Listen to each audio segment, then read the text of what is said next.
Ya, pemirsa terkait dugaan kebocoran data pribadi warga negara Indonesia kembali terjadi. Kali ini data yang bocor tersebut diduga berasal dari registrasi SIM prabayar sejumlah operator seluler yang ada di tanah air.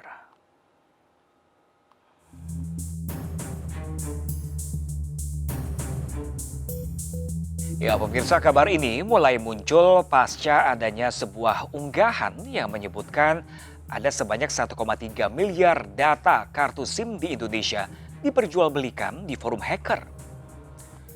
Setelah ditelusuri di situs Breachit.to, dugaan kebocoran data ini diunggah oleh sebuah akun bernama Bjorka. Bjorka menjual data dengan judul Indonesia SIM Card Phone Number Registration 1,3 billion dan ia mengklaim telah mempunyai 1,3 miliar data registrasi kartu SIM dengan ukuran total sebanyak 87 GB.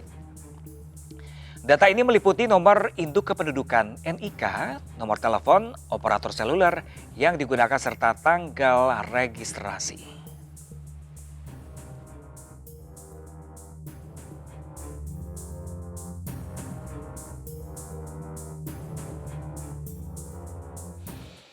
Ya, pemirsa, data yang dikelola Kementerian Komunikasi dan Informasi bocor dan dijual secara bebas. Sejumlah data itu sebanyak 1,3 miliar data registrasi SIM prabayar diduga bocor dan dijual di forum hacker, pemirsa. Lalu di manakah sumber bocornya? Sore ini kita akan membahasnya, pemirsa, melalui sambungan Zoom. Sudah bersama kami ada Bapak Samuel Abrijani Pangarepan, selaku Dirjen Aptika Kominfo, dan juga ada Bapak Aris Sutija selaku Ketua Indonesia Cyber Security Forum. Halo, selamat sore Bapak-Bapak. Ada Bapak Samuel dan juga ada Bapak Ardi. Selamat sore Bapak. Selamat sore.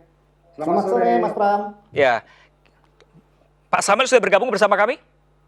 Saya sudah bergabung. Oke. Saya belum bisa nyalain video karena sebenarnya lagi acara G20 juga, tapi saya sempatkan tuh. Oke, baik, sebelumnya kami ucapkan terima kasih banyak Bapak Samuel telah bergabung bersama kami di MS News sore hari ini.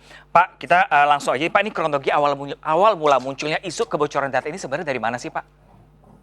Jadi waktu kami sedang melakukan ada kegiatan di Bali G20, kami mendengar kabar dari sosial media, terus tim yang bertanggung jawab terhadap hal ini melakukan investigasi, dan terbukti itu memang bukan data kami di Kominfo tidak menyimpan data-data pelanggan.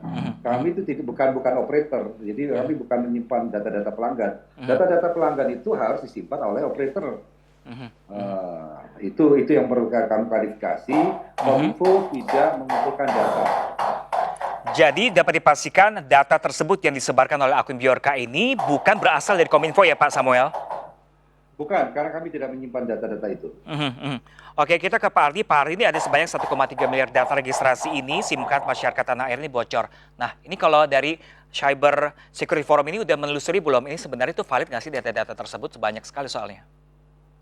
Betul, jadi data itu memang benar adanya ya, tapi seperti yang disampaikan Pak Sam tadi benar itu. Jadi kita nggak bisa bilang itu Kominfo dari Kominfo ya, karena manajemen pendaftaran SIM card, SIM card itu memang secara peraturan ada di Kominfo, tapi penyimpanan datanya kan ada di masing-masing operator. Nah, yang menjadi kehebohan, ini datanya 1,3 miliar. Pertanyaan, apa iya pengguna seluler kita udah sampai sekian banyak ya? Ini memang benar, satu orang bisa punya nomor banyak ya. Tapi kok sampai 1,3 miliar, itu luar biasa jumlahnya. Nah, itu yang harusnya kita lihat, telusuri ya, dan benar. Ini harus ditelusuri sumbernya dari mana. Bisa aja kompilasi dari berbagai data, sumber data dikumpulin, dikonsolidasi, terus dijual, bisa aja. Karena sekarang ini kan banyak orang yang melakukan bisnis perantara jual beli data ya, atau data broker. Nah, itu harus tanya mereka. Ini dapat datanya di mana, ya? Kok bisa sampai detail seperti ini? Itu harus ditanya sama mereka yang tahu.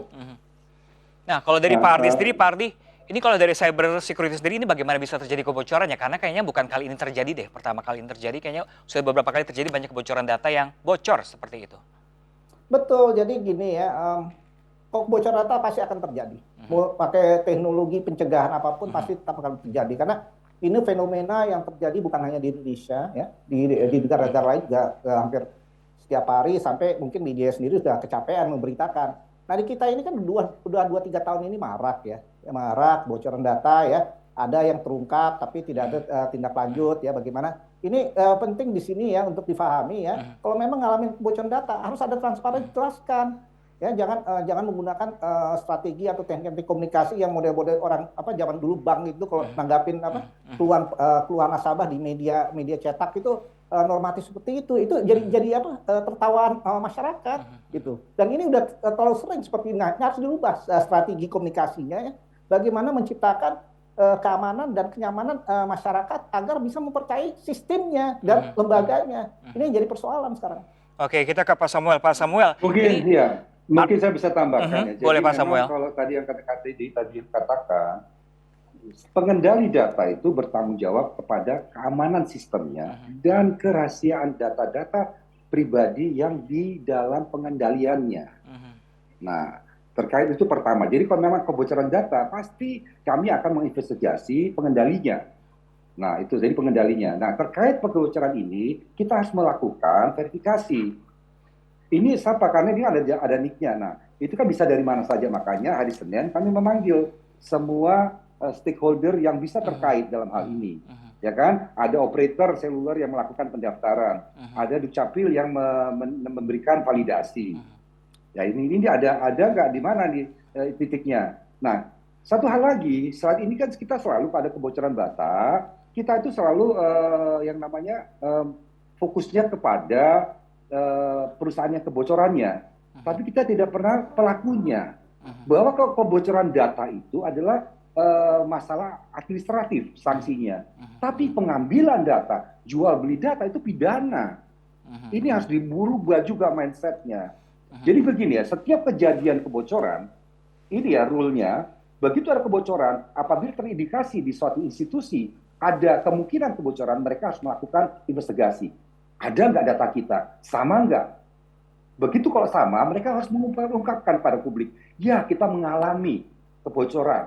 Ini sedang dilakukan investigasi dan memitigasi risikonya. Kalau tidak, mereka juga harus bilang, oh ini bukan data kita. Nanti kita panggil juga. Benar bukan data kamu. Nah, otoritas akan memanggil dalam hal ini, Aptika di bawah Kominfo akan memanggil. Makanya Senin kita akan panggil semua dari operator seluler, dari Dukcapil, kita lihat apa di mana ini. Apakah benar itu data-data yang diklaim itu adalah data-data yang ada. Tadi kan Pak Adi juga bilang 1,3, fantastis sekali ya. Apakah ini akumulasi? Kita nggak tahu. Makanya kita jangan terlalu bereaksi terhadap kebocoran itu, tapi kita lupa bereaksi terhadap orang yang mengambil. Data pribadi itu melekat kepada orang per orang. Ngebayang nggak data saya, umpamanya bocor itu dalam situnya, dijual belikan, saya akan marah. Saya akan pasti marah pada pengendalinya, tapi saya akan lebih marah kepada orang yang jual belikan. Ya, Pak Samuel, ini kan kalau misalnya memang ada terbukti bahwa operator ini ada kebocoran di operator ini, ada sanksi beratnya nggak sih Pak Samuel? Saat ini sanksinya ini karena kita belum punya undang-undang, ada sanksi administratif. Nah, selain sanksi administratif, apabila terbukti ini ada kebocoran dan kebocoran itu merugikan masyarakat, masyarakat itu bisa sesuai dengan undang-undang ITE, masyarakat itu bisa melakukan tindakan perdata untuk menggugat kerugiannya. Gini, kebocoran data itu apa sih bahayanya kebocoran data? Mungkin Pak Ardi akan mengeksplorasi lebih dalam lagi ya. Kebocoran data itu bisa mengarah kepada kejahatan yang lainnya. Kalau data kita bocor, itu bisa digunakan, nanti kebocoran itu bisa dibuatkan kejahatan yang lainnya. Nah, perlu diketahui juga masyarakat, jual beli data itu adalah ilegal. Setiap orang yang mengumpulkan data pribadi tanpa legal basis, dalam hal ini adalah konsen umpamanya, salah satunya, itu adalah ilegal dan itu melawan hukum. Jadi mengumpulkan data itu harus ada legal basisnya. Apakah dia punya kewenangan? Apakah ada konsen atau persetujuan dari yang memiliki subjek datanya? Ataukah ada kontraktual? Atau ada kewenangan? Jadi harus ada legal basisnya. Jadi tidak bisa sembarangan. Kalau menjual beli kan nggak ada legal basisnya, itu juga kriminal. Kami pasti akan melakukan investigasi siapa yang bocor, kenapa dibocorkan untuk memperbaiki dan memberikan sanksi administratif. Iya Pak Samuel. mengundang polisi untuk mengejar siapa yang melakukan ini. Pak Samuel, artinya Gitu ini kan. sampai saat ini di Indonesia belum ada undang-undang yang mengatur langsung tentang kebocoran ini dan termasuk juga pidana untuk para hacker tersebut. Hackernya ada pidana undang-undang ITE, ada illegal access. Itu tuh sebagai kalau masuk tanpa illegal access itu kan jadi cara dia untuk masuk suatu sistem tanpa hak, habis itu mengambil datanya itu sudah masuk ke kategori illegal access. Jadi Nah, memang harus iya, dua. itu mungkin kalau hacker dari dalam negeri, Pak Samuel. Kalau dari luar negeri seperti apa nanti sanksinya seperti apa? Bisa ditindaklanjuti nggak tuh? Bisa, itu kan ada namanya collaboration, namanya ada Interpol, ada segala macam. Kita bisa, kita cari ininya, siapa ininya gitu. Jadi memang harus ditindaklanjuti juga. Jadi selain tadi investigasi terkait pelanggaran administratif, tapi harus ada juga investigasi terkait tindakan pidananya. Itu kan bisa ada kerjasama antar negara. Itu kan juga kita ada convention namanya Budapest Convention terkait cybercrime umpamanya, itu bisa digunakan. Pak Samuel, itu. Ini kan informasi yang kami dapatkan juga dari Pak Ardi tadi, ini kan kebocoran data ini nggak terjadi hanya satu kali ini aja, sebelumnya 2-3 tahun lalu juga pernah terjadi. Nah ini kalau kasus-kasus yang kemarin ini ujungnya seperti apa? Gini, ini dia, karena masyarakat juga, jadi terutama para pengendali data, begitu mereka sudah memutuskan untuk mengelola data pribadi masyarakat, tolong diperhatikan keamanannya, tolong dijaga kerahasiaannya, tolong spend investasi baik itu teknologi, sumber daya, itu perlu. Tanpa itu nggak mungkin. Jadi harus memang dari awal, karena kita itu adalah material yang dibutuhkan untuk mereka menjalankan usahanya, atau institusi itu untuk memberikan layanannya. Itu kewajiban Undang-Undang ITE. Setiap penyelenggara itu wajib menjaga keamanan dan kerahasiaan data yang dikelolanya. Nah ini memang akhirnya kalau memang ada kesengajaan, ya kita bisa tidak yang lainnya, bukan hanya sanksi administratif. Kalau ada kesengajaan ya, atau ada keterlibatan orang di dalamnya, kita bisa kejar sampai pidananya. Gitu. Oke, baik. Kita ke Pak Ardi. Pak Ardi, bagaimana Pak Ardi menanggapi di pernyataan dari Pak Samuel tadi? Setuju atau enggak nih kira-kira? Ada sanggahan atau ada sanggahan?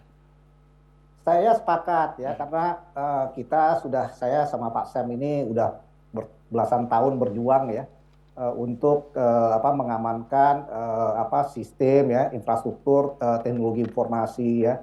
Jadi ini perkara kebocoran data ini bukan hal yang mudah untuk diatasi. Prosesnya panjang ya, perlu juga teknologi, perlu keahlian khusus ya. Dan itu yang paling penting juga kita kalau Mas tadi disebutkan mengenai pelaku yang ada di luar batas negara ya, itu ada frameworknya sudah ada. Jadi saya yakin bukan tidak ditindaklanjuti, cuman memang proses itu panjang. Ya kita harus lihat konvensi yang kita ikut ya, perjanjian kerjasama bilateralnya bagaimana. Tapi yakinkan ya, kemampuan penyidik kita di Indonesia itu sudah mampu ya, sudah mampu melakukan teknik-teknik penyidikan secara digital forensik ya. Jadi jangan khawatir. Cuman yang saya sampaikan ya, ini udah harus ada upaya dari pengendali data ya untuk menjadari tanggung jawab yang berat ini. Ya, tanggung jawab berat ini harus juga dipadukan dengan orang-orangnya, SDM yang cakap. Ya kalau nggak punya SDM jangan keluar data orang dong, nggak ada SDM-nya. Tetapi juga bagaimana mereka berupaya secara transparan jelaskan pada publik. Nah kalau terus-menerus begini ya tentunya publik juga akan tidak memiliki kepercayaan baik pada regulator maupun industrinya. Kalau begini ya susah, industrinya tidak akan berkembang gitu. Betul. Baik Pak Ardi, kita tahan sebentar Pak Ardi. Pemirsa, kita masih akan dalami segmen selanjutnya pemirsa. Namun sebelumnya terima kasih untuk Bapak Samuel Abrijani, Penggarapan Dirjen Aptika Kominfo sudah bergabung di MC News Neo hari ini Pak. Terima kasih Pak ya.